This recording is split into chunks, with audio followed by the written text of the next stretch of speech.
Hi అండి. ఈ వీడియోలోనైతే చాలా యూస్ఫుల్ టిప్స్ అయితే ఉన్నాయి. వీడియోనైతే ఎక్కడ కూడా స్కిప్ చేయకండి. చూసిన ప్రతి ఒక్కరు కూడా ఒక చిన్న లైక్ చేసి ఛానల్ అయితే సబ్స్క్రైబ్ చేయడం మర్చిపోకండి. ఎవరైనా సరే ఫస్ట్ టైం మన ఛానల్ని చూస్తున్నట్లయితే ఒక్కసారి ఛానల్కి వెళ్ళి చెక్ చేయండి. ఛానల్లో మంచి మంచి టిప్స్ అయితే ఉన్నాయి. మీకు ఏదైనా టిప్స్ యూజ్ అవుతాయి, కంటెంట్ నచ్చింది అనుకుంటే తప్పకుండా రెగ్యులర్గా ఛానల్ అయితే ఫాలో చేయండి.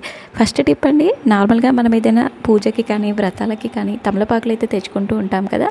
మెయిన్గా ఈ సమ్మర్లో మనం తమలపాకులు తెచ్చిన 1 or 2 days కంటే ఎక్కువ డేస్ అయితే ఫ్రెష్గా ఉండవు. మనకు ఒక 1 week or 10 days ఫ్రెష్గా వాడిపోకుండా ఉండాలి అంటే ఇలా కనుక స్టోర్ చేశారు అనుకోండి, మనకి 10 days ఉన్నా సరే తమలపాకులు అనేది వాడిపోకుండా ఉంటాయి. ఇలా ఒక కాటన్ కర్చీఫ్ కానీ కాటన్ క్లాత్ కానీ తీసుకొని వాటి మధ్యలో తమలపాకులు పెట్టేసి మనం ఫ్రిడ్జ్లో కనుక పెట్టాము అనుకోండి, మనకి 1 week or 10 days అయినా సరే తమలపాకులు అనేది పాడవకుండా, కుళ్ళిపోకుండా, ఎండిపోకుండా చాలా రోజుల వరకు ఫ్రెష్గానైతే ఉంటాయి. ఇంకా కావాలి అంటే కాటన్ క్లాత్ని తడిగా చేసి కూడా పెట్టుకోవచ్చు. నార్మల్గా ఇలా పొడి క్లాత్లో పెట్టినా సరే ఎక్కువ రోజులు అయితే ఫ్రెష్గా ఉంటాయి. నెక్స్ట్ టిప్, మనం ఎప్పుడైనా సరే ఏదైనా ఫిల్టర్ చేసేటప్పుడు ఇలా గిన్నె పైన డైరెక్ట్ టీ స్ట్రైనర్ కనుక పెట్టాము అనుకోండి, అది కరెక్ట్గా సెట్ అవ్వక జారి పడిపోతుంది. సో మనం ఇంకో హ్యాండ్తో పట్టుకోవాల్సిన అవసరం లేకుండా ఈ చిన్న టిప్ అయితే ట్రై చేయండి. ఇలా ఒక స్పూన్ తీసుకొని స్పూన్ని కనుక ఇలా జాలికి కనుక పెట్టేసి మనం పెట్టాము అనుకోండి, మనకి చేతితో ముట్టుకోవాల్సిన అవసరం లేకుండా ఇలా డైరెక్ట్గా ఫిక్స్ అయిపోతుంది. మనం ఎక్కువ శ్రమ పడాల్సిన అవసరం లేకుండా ఇలా పెట్టేసి మనం ఏదైనా ఫిల్టర్ చేసుకున్నా సరే ఈజీగా ఫిల్టర్ అయితే అయిపోతుంది. మనకి వేడి వస్తువులు ఏదైనా ఫిల్టర్ చేసుకునేటప్పుడు ఇలా పెట్టి చేసుకున్నాము అనుకోండి, మనకి నెక్స్ట్ టిప్, మనం రెగ్యులర్గా కిచెన్లో వంట చేస్తూ ఉంటాం కదా. వంట చేసిన తర్వాత ఎప్పుడైనా సరే హ్యాండ్ వాష్ చేసుకున్న తర్వాత దాన్ని తుడుచుకోవాలి అంటే బయట వరకు రావాల్సిన పని లేకుండా ఇలా ఒక నాప్కిన్ని కిచెన్లో కనుక స్టిక్ చేసి పెట్టుకున్నాము అనుకోండి, మనం ప్రతిసారి బయటికి రావాల్సిన పని లేకుండా డైరెక్ట్గా మనం నాప్కిన్కి అనేది హ్యాండ్ని క్లీన్ చేసుకోవచ్చు. ఇలా చేయడం వల్ల మన పని అనేది ఈజీ అవుతుంది. మనం ఎక్కువ శ్రమ పడాల్సిన అవసరం లేకుండా కిచెన్లో ఈజీగానైతే క్లీన్ చేసుకోవచ్చు. ఇలా ఒక 2-in-1 ప్లాస్టర్ మన బట్టల క్లిప్స్ ఉంటాయి కదా, ఆ క్లిప్స్కి పెట్టేసి మనం స్టవ్ దగ్గర కనుక పెట్టేసుకున్నాం అనుకోండి, ఈజీగా హ్యాండ్స్ అయితే మనం క్లీన్ చేసుకోవచ్చు. నెక్స్ట్ టిప్, మనం ఇంట్లో వన్స్ యూస్ చేసిన తర్వాత ఇలా స్టిక్కర్ ప్యాకెట్స్ అనేది ఉంటాయి కదా, స్టిక్కర్స్ ప్యాకెట్స్ అయిపోయిన తర్వాత ఈ ప్యాకెట్స్ వేస్ట్ అని మనం డస్ట్బిన్లో పడేస్తూ ఉంటాము. ఇప్పటి నుండి అలా పడేయకుండా ఒకసారి మీరు ఈ టిప్ అయితే ట్రై చేయండి. మన ఇంట్లో ఏటీఎం కార్డ్స్ కానీ అలాగే డిఫరెంట్ కార్డ్స్ ఉంటాయి కదా, ఏటీఎం కార్డ్స్ కానీ పాన్ కార్డ్, ఆధార్ కార్డ్, ఇలా కార్డ్స్ అనేది ఉంటాయి కదా, మనం వ్యాలెట్లో క్యారీ చేస్తూ ఉంటాం కదా, దానికి సపరేట్ ఒక క్యారీ బ్యాగ్ లాంటిది కొనాల్సిన అవసరం లేకుండా ఇలా హోల్డర్ లాగానైతే దీన్ని ప్రిపేర్ చేసుకోవచ్చు. ఇలా మనకి స్టాప్లర్ కానీ ఫెవిస్టిక్ ఉంటుంది కదా, దాంతో కానీ ఇలా ఎడ్జ్ అనేది స్టిక్ చేసేసి పైనుండి కనుక ఇవన్నీ కూడా పెట్టుకున్నాము అనుకోండి, మనకి మంచిగా ఒక హోల్డర్ లాగానైతే యూజ్ అవుతుంది. ఇలా మనం డైరెక్ట్ వ్యాలెట్లో కనుక పెట్టుకొని క్యారీ చేసాము అనుకోండి, మనకి ఎక్కడో మిస్ అవుతాయనే టెన్షన్ లేకుండా ఈజీగానైతే క్యారీ చేసుకోవచ్చు. మనం రూపాయి ఖర్చు లేకుండా మనం ఇంట్లోనే ఇలాంటి హోల్డర్స్ అయితే ప్రిపేర్ చేసుకోవచ్చు. నెక్స్ట్ టిప్, ఎప్పుడైనా సరే ఇంట్లో చిన్నపిల్లలు ఉన్నప్పుడు వాళ్ళకి దగ్గు కానీ జలుబు కానీ చేసింది అనుకోండి, చాలామంది సిరప్స్ అలాంటిది అయితే వాడుతూ ఉంటారు. అలాంటిది వాడాల్సిన అవసరం లేకుండా ఒక్కసారి ఈ న్యాచురల్ హోమ్ రెమెడీని అయితే ట్రై చేయండి. ఒక తమలపాకులు తీసుకొని దానిపైన కొంచెం పిల్లలకి యూస్ చేసే జండు బామ్ అయినా సరే, మనం యూస్ చేసే జండు బామ్ అయినా అప్లై చేసుకోవాలి. తర్వాత దాన్ని తీసుకెళ్ళి స్టవ్ పైన ఒక 10 seconds పాటు హీట్ చేసుకున్నాము అనుకోండి, మరీ ఎక్కువ హీట్ చేసుకోవద్దు, లో ఫ్లేమ్లో హీట్ చేసుకోవాలి. తర్వాత అది కొంచెం వేడి తగ్గిన తర్వాత పిల్లల చెస్ట్ పైన అలాగే తలపైన అరికాళ్ళలో కనుక పడుకోబెట్టాము అనుకోండి, దీనివల్ల వాళ్ళకి మంచి రిలాక్సేషన్ రిలీఫ్ అనేది ఉంటుంది. ఈ జండు బామ్ ఘాట్ స్మెల్ అనేది ఉంటుంది కదా, పిల్లలకి మంచి రిలాక్సేషన్ అనేది ఇస్తుంది. నెక్స్ట్ టిప్, మనం ఇంట్లో రెగ్యులర్గా మిక్సీని అయితే వాడతాము. ఓన్లీ మిక్సీ లోపల మాత్రమే క్లీన్ చేస్తాము. ఇలా బ్యాక్ సైడ్ క్లీన్ చేయకపోతే ఆ డస్ట్ మురికి అంతా కూడా అలానే పట్టేసి ఉంటుంది. ఇలా బ్యాక్ సైడ్ మనం వాటర్ ఎక్కువ పోసేవనుకోండి, అది స్ట్రక్ అయిపోతుంది. వీడియోలో చూపించినట్టు ఈజీగా కనుక క్లీన్ చేసుకున్నారు అనుకోండి, మిక్సీ జార్ అనేది చాలా మంచిగా క్లీన్ అయిపోతుంది.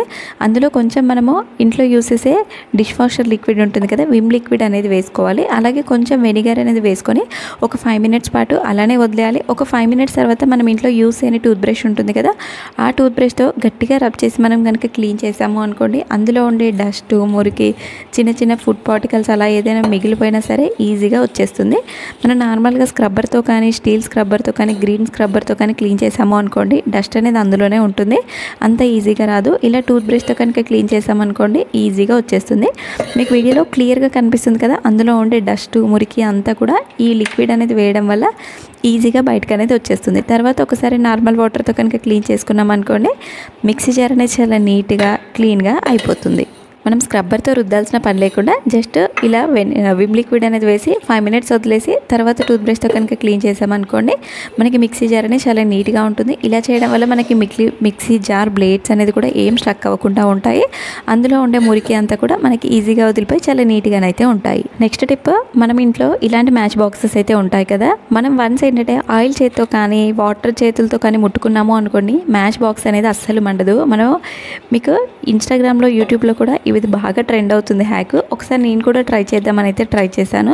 100% వర్క్ అయింది. ఇందులో జస్ట్ ఈ మ్యాచ్ బాక్స్ని వాటర్లో వేసి మొత్తం తడిచిపోయింది. తర్వాత మనం ఇంట్లో యూస్ చేసే టాల్కమ్ పౌడర్ ఉంటుంది కదా, ఆ టాల్కమ్ పౌడర్ అనేది వేసి మనం రబ్ చేసి కనుక ఒక్క 1 మినిట్ పాటు అలానే వదిలేసి మనం అగ్గిపుల్లని కనుక వెలిగించాము అనుకోండి చాలా మంచిగానైతే వెలుగుతుంది. ఈ హ్యాక్ అయితే 100% వర్క్ అవుతుంది.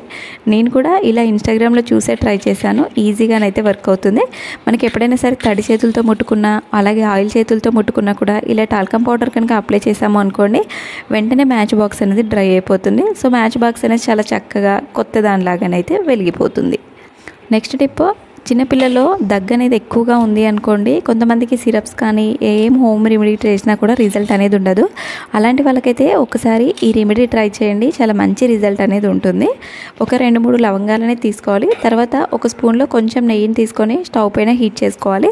ఒక 1 మినిట్ పాటు హీట్ చేసుకున్న తర్వాత నెయ్యి అనేది బాగా హీట్ అవుతుంది కదా, హీట్ అయిన తర్వాత అందులో ఒక 2 లవంగాలు అనేది వేసుకొని ఒక 30 సెకండ్స్ పాటు స్టవ్ పైన ఉంచుకోవాలి. ఒక 30 సెకండ్స్ తర్వాత స్టవ్ పై నుండి దింపేసి అందులో వేడి చల్లారిన తర్వాత ఆ లవంగాలని తీసి పక్కన పెట్టేసి ఓన్లీ నెయ్యి మాత్రమే ఉంటుంది కదా, ఆ నెయ్యిని పిల్లలకి కనుక వాళ్ళ గొంతులో కనుక పోసాము అనుకోండి మనకి దగ్గు అనేది వెంటనే తగ్గిపోతుంది. ఈ లవంగాల ఘాటు అనేది నెయ్యికి పట్టేస్తుంది. సో దానివల్ల ఆ ఘాటు స్మెల్ వల్ల పిల్లలకి ఈ నెయ్యి తాగించడం వల్ల వాళ్ళకి దగ్గు అనేది తగ్గిపోయి గొంతు అనేది మంచి రిలాక్సేషన్ అనేది ఇస్తుంది. నెక్స్ట్ టిప్, మనకి ఈ రోజుల్లో సాయంత్రం అయిందంటే సారు ఏ సీజన్తో సంబంధం లేకుండా విపరీతమైన దోమలు అనేది వస్తున్నాయి. చాలామంది good night, all out coils అయితే వాడతారు. వాటి వల్ల కొన్ని సైడ్ ఎఫెక్ట్స్ అయితే ఉంటాయి. ఇలా న్యాచురల్గా కనుక ట్రై చేశారనుకోండి దోమలు అనేది పోతాయి. అలాగే మనకి ఇంట్లో ఈ ఘాటు వాసనకి ఒక్క దోమ కూడా తిరగదు. ఇలా ఏదైనా ఒక కొబ్బరి చిప్పని తీసుకొని అందులో కొంచెం ఉల్లిగడ్డ పొట్టైనా సరే వెల్లుల్లి పొట్టైనా సరే ఏదైనా వేసుకోవచ్చు. తర్వాత అందులో కొంచెం కొబ్బరి పీసు అలాగే బిర్యానీ ఆకు ఘాటు కోసం ఒక 2-3 లవంగాలు వేసుకోవాలి. ఇలా పైనుండి అందులో కొంచెం కర్పూరం అనేది వేసి మనం వెలిగించి సాయంత్రము ఇంట్లో కనుక పెట్టాము అనుకోండి ఆ ఘాటు వాసనకి ఆ పొగకి ఇల్లంతా స్ప్రెడ్ అయిపోతుంది. దానివల్ల మనకి ఇంట్లో ఒక్క దోమ కూడా తిరగకుండా ఉంటుంది. మనకి all out, good night coils వాడడం కంటే ఇలా హోమ్ రెమెడీని అయితే ట్రై చేయండి, మంచి రిజల్ట్ అనేది ఉంటుంది. మనకి లవంగాలు, బిర్యానీ ఆకు వాసన ఏదైతే ఘాటుగా ఉంటుంది కదా ఆ ఘాటు వాసనకి ఇంట్లో దోమలు కానీ చిన్న చిన్న పురుగులు కానీ తిరగకుండా ఉంటాయి. ఇలా చేయడం వల్ల మనకి ఇన్స్టెంట్ రిజల్ట్ అయితే ఉంటుంది. నెక్స్ట్ టిప్ అండి, నార్మల్గా సమ్మర్ రానే వచ్చింది, ఎండలు అయితే విపరీతంగా కొడుతున్నాయి. కొన్నిసార్లు ఏంటి అంటే మనం ఇంట్లో ఏసీ వేసుకున్నా ఫ్యాన్స్ వేసుకున్నా అవి కూడా వేడి గాలి అనేది వచ్చేస్తాయి.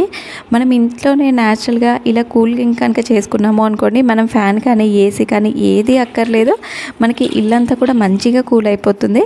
ఇలా ఒక కాటన్ క్లాత్ కానీ కాటన్ శారీ కానీ ఏదైనా తీసుకోవాలి. నేనైతే ఒక కాటన్ చున్నీ తీసుకొని చూపిస్తున్నాను. ఇలా వాటర్లో తడుపుకొని వాటర్ అన్నీ కూడా తీసేసుకోవాలి. తర్వాత మనం ఇంట్లో విండో కానీ గుమ్మంకి కానీ మనం కర్టెన్స్ అనేది వేస్తూ ఉంటాం కదా, ఆ కర్టెన్స్ వేసే ప్లేస్లో ఇలా తడిగా ఉన్న కాటన్ చున్నీని కానీ కాటన్ చీరని కానీ వేసుకొని ఫ్యాన్ కనుక వేసుకున్నాము అనుకోండి ఆ ఫ్యాన్ గాలికి మనకి మంచిగా వస్తుంది. ఏదైతే తడిగా ఉంటుంది కదా అందులో ఉండే వాటర్ అనేది ఉండడం వల్ల మనకి చల్లగా గాలి అనేది వస్తుంది. ఆ రూమ్ అంతా కూడా ఈజీగా చల్లబడిపోతుంది. మనకి ఫ్యాన్ కానీ ఏసీ కానీ అక్కర్లేకుండా ఇలా కొంచెం ఫ్యాన్ గాలికి మనం స్లోలో పెట్టి ఫ్యాన్ అనేది ఆన్ చేయడం వల్ల రూమ్ టెంపరేచర్ని అంతా కూడా చేంజ్ చేస్తుంది. దీనివల్ల మనకి ఫ్యాన్ గాలి వేడిగా రాకుండా చాలా చల్లగానైతే వస్తుంది.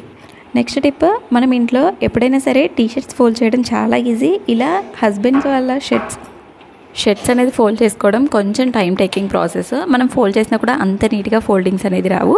నేను వీడియోలో చూపించినట్టుగా ఒకసారి అయితే ట్రై చేయండి, చాలా సింపుల్గా ఈజీగానైతే మీరు ఫోల్డ్ చేసుకోవచ్చు. ఇలా వీడియోలో చూపించినట్టుగా ఫస్ట్ ఆఫ్ ఆల్ హ్యాండ్స్ అనేది ఇలా 2 సైడ్స్ అనేది ఒకదానిపైన ఒకటి వేసుకోవాలి. తర్వాత మనకి ఏదైతే ఎడ్జెస్ ఉంటాయి కదా ఆ ఎడ్జెస్ అనేది లోపలికి ఫోల్డ్ చేసుకొని మనకి కింది పార్ట్ ఏదైతే ఉంటుంది కదా కింది పార్ట్ నుండి మనం షర్ట్ని పైకి కనుక ఫోల్డ్ చేసాము అనుకోండి మనకి ఎక్కడ కూడా ముడతలు అనేది రాకుండా షర్ట్ అనేది చాలా నీట్గా ఉంటుంది. ఈవెన్ మనం ట్రావెలింగ్లో క్యారీ చేసినా సరే షర్ట్ అనేది అయితే చాలా నీట్గా ఉంటుంది. చాలా తక్కువ ప్లేస్ అనేది కూడా ఆక్యుపై చేస్తుంది. మనం ఎక్కువ బట్టలు అనేది ఈజీగా బ్యాగ్లోనైతే సర్దుకోవచ్చు. ఇలా మనం ఫోల్డింగ్ అనేది వేయడం వల్ల మనకి తొందరగా చెడిపోకుండా మనకి ఫోల్డింగ్ వేసినట్టే ఉంటుంది. ఇలాంటి ఫోల్డింగ్స్ వల్ల మనకి ముడతలు అనేవి కూడా కనిపించకుండా మనకి ఐరన్ ఫోల్డింగ్ అయితే చాలా మంచిగా కనిపిస్తుంది.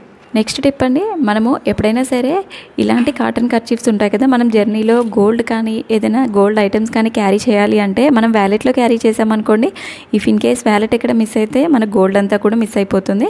మనకు అలాంటి టెన్షన్ పడాల్సిన అవసరం లేకుండా మనకి ఇంట్లో ఇలాంటి కాటన్ కర్చీఫ్స్ కానీ కాటన్ నాప్కిన్స్ కానీ ఉంటాయి కదా, దానికి వీడియోలో చూపించినట్టుగా మనకి గోల్డ్ చైన్స్ కానీ బ్రేస్లెట్స్ కానీ ఇలా బ్లాక్ బీడ్స్ కానీ ఉంటాయి కదా, సేఫ్టీ పిన్తో అందులో పెట్టేసి వీడియోలో చూపించినట్టుగా ఫోల్డ్ చేసి మనం హ్యాండ్ బ్యాగ్లో కనుక పెట్టుకున్నాము అనుకోండి, మనం ఈజీగానైతే క్యారీ చేసుకోవచ్చు.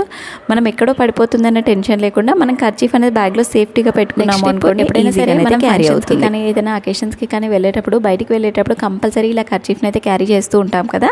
కొన్నిసార్లు ఏంటంటే కర్చీఫ్ పట్టుకున్నప్పుడు బాగానే ఉంటుంది, ఎక్కడో మిస్ అయి పడిపోతుంది. సో మళ్ళీ మనం వెతుక్కోవాల్సి వస్తుంది. అలా వెతుక్కోవాల్సిన పని లేకుండా మనం ఏదైనా పిల్లలకి కానీ మనకి కానీ ఎక్కడ పడిపోకుండా ఉండాలి అంటే ఇలా సేఫ్టీ పిన్ పెట్టేసి మనం బ్యాంగిల్స్ అనేది వేసుకుంటాం కదా, ఆ బ్యాంగిల్కి కనుక పెట్టేసుకున్నాము అనుకోండి, మనకి కర్చీఫ్ అనేది ఈజీగా క్యారీ అయిపోతుంది, ఎక్కడ కూడా పడిపోకుండా ఉంటుంది. మనకి చేతిలో ఏదైనా తుడుచుకోవాలి అన్న కూడా చాలా ఈజీగానైతే ఉంటుంది. మనం ప్రతిసారి కర్చీఫ్ అనేది వెతుక్కోవాల్సిన పని లేకుండా ఇలా కనుక క్యారీ చేసుకున్నాము అనుకోండి, చూడడానికి నీట్గా ఉంటుంది. మనం ఎప్పుడు కావాలన్నా కూడా ఈజీగా క్లీన్ చేసుకోవచ్చు. ఐ హోప్ మీకు టిప్స్ అన్నీ కూడా నచ్చాయని అనుకుంటున్నాను. మీకు ఏ టిప్ నచ్చిందో కామెంట్ చేయండి. ఫర్దర్గా ఇంకా మీకు దేనికి రిలేటెడ్ టిప్స్ కావాలో కామెంట్ చేయండి, తప్పకుండా చేయడానికైతే ట్రై చేస్తాను.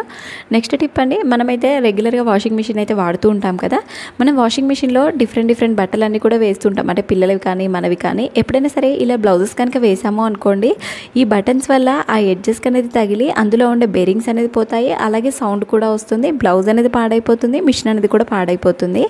మనకు అలా పాడవకుండా ఉండాలి, మనకి వేసినా కూడా ఏం కాకుండా ఉండాలి అంటే వీడియోలో చూపించినట్టుగా బ్లౌజ్ అనేది ఇలా బటన్స్ అనేది లోపలికి ఫోల్డ్ చేసుకొని మనకి ఒక యూజ్ అండ్ త్రో రబ్బర్ ఉంటుంది కదా, ఆ రబ్బర్ అనేది వేసి మనం వాషింగ్ మిషన్లో కనుక వేసాము అనుకోండి, మనకి బటన్స్ అనేది పాడవవు, మిషన్ అనేది పాడవకుండా ఉంటుంది. ఒకవేళ ఇలా కాకపోయినా సరే బటన్స్ అనేది పెట్టేసి మనం వాషింగ్ మిషన్లో వేసినా సరే మన బ్లౌజ్ అనేది పాడవకుండా ఉంటుంది. ఇలా వేయడం వల్ల మనకి బటన్స్ అనేది ఎడ్జెస్కి తగలవు, సో దానివల్ల మనకి సౌండ్ అనేది రాకుండానైతే ఉంటుంది.